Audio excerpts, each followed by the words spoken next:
How to remove Facebook from your life, and why that's nearly impossible. The hashtag Delete Facebook campaign is a pretty clear call to action. But most people saying they want to delete their account never do. Why? Because Facebook is really hard to get rid of.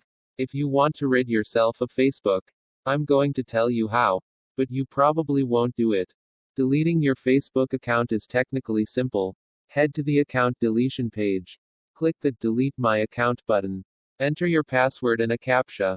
And boom, it's done. Okay, not quite. There's a 14-day cooling down period where you can log into your account and stop the deletion process. Don't log in for 2 weeks and it's gone for real. All your account data will be deleted from Facebook's servers, although it can take up to 90 days to be fully removed, so it's probably a good idea to grab a backup first. But deleting Facebook is really only one part of getting rid of Facebook.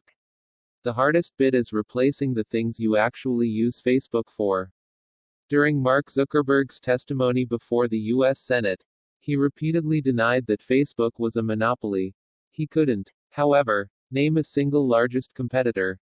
While Instagram, a Facebook property, Twitter, the mad ramblings of people who shouldn't be led near keyboards, and Snapchat, a digital playground for teens that Facebook is slowly strangling to death, are all technically social networks. They don't fill the same role. Sure, some people might announce their engagement or new baby on Instagram, but they're much more likely to do it on Facebook. It's how I told my extended circle of friends that my granny had died. It was the simplest way to reach them all. There is nothing out there right now that replaces this. Short of just ringing around all your friends and family and asking them, "What's up?" I travel for most of the year. So Facebook is how I keep tabs on what's going on at home.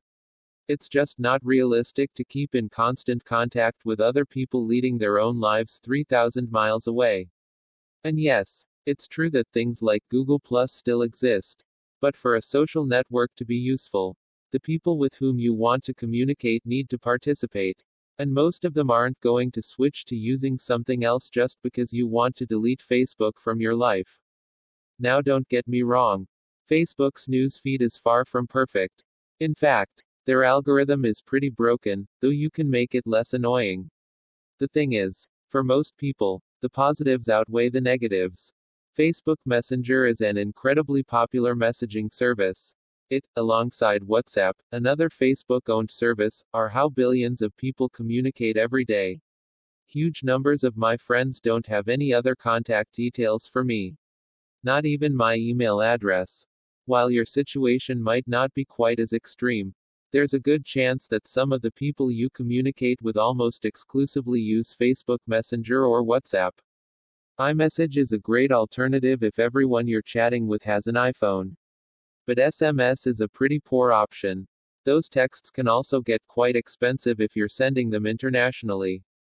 Facebook groups have become the de facto way for a lot of teams, clubs, and societies to interact with their members. Since everyone has Facebook, why would they not use it? Again, there are alternatives like Teamer and TeamStuff. But the problem is getting people to use them. Having a Teamer account doesn't do you much good if everyone else is organizing things in a Facebook group.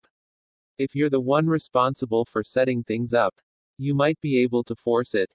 But if you're joining an existing club, all I can do is wish you good luck in your foolish endeavors to convert them.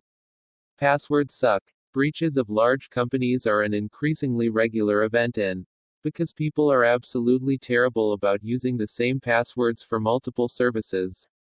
Those passwords often can be used to log into other accounts. We're big fans of password managers here at How-To Geek, but they can be awkward to get started with. The Login with Facebook button is a great way to instantly have a more secure account on a website. When 150 million MyFitnessPal login details were leaked last month, the people who had logged in with Facebook were much better protected. You could set up a private Facebook account with only the barest of your personal details, or possibly an anonymous Twitter account, but that defeats the purpose of getting rid of Facebook. They can still track your activity around the web if you're logged into your account. This one's a bit petty, but it's absolutely true. Sometimes when you've had a terrible day, or an amazing day, you just want to tell everyone you can. It's as cathartic as it is narcissistic. I've been using Facebooks on this day to purge some of the more embarrassing instances from my past, but I can't pretend I didn't feel better for posting them at the time.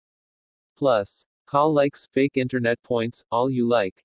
But when something happens, they are still a tangible reminder that people you know and like have seen it and care enough to show you that they care. Maybe you're so big on privacy that you've never posted a single thing on Facebook. But I doubt it. And I highly doubt you've never posted a comment you thought was witty or a picture you were proud of, and then checked back 20 minutes later to see how many likes it had. It's okay. It's only human. Everyone loves to hate Facebook. But very few people actually go without. Feel free to delete it. But good luck putting up with all the nagging from your friends and family to rejoin. And if you do go, remember that it's tradition to post a long Facebook post announcing it. It doesn't count if you don't. And it's not nearly as funny when you come back. Text source, howtogeek.com.